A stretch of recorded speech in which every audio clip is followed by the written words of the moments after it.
El novè principi que proposem és la intercooperació, que l'hem lligat amb els objectius de desenvolupament sostenible de l'Agenda 2030, que són el de la pau, justícia i institucions sòlides, i les aliances per aconseguir assolir objectius.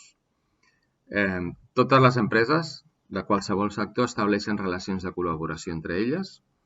Cada vegada més, malgrat sembli que no és així, cada vegada més tots els mercats treballen amb esquemes de cooperació, intercooperació amb altres empreses.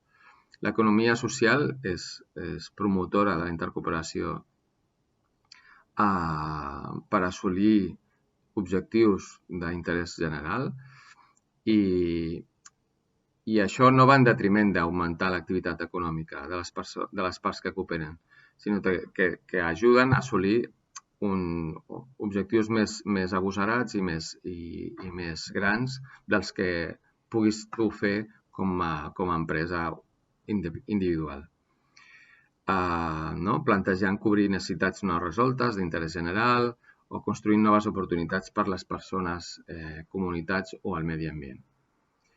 Pot aportar a l'empresa en fer accions d'intercooperació, doncs afavorir la competitivitat, un reconeixement molt important del territori i del teu entorn de l'empresa i, per tant, són accions que tenen un impacte gran en les organitzacions.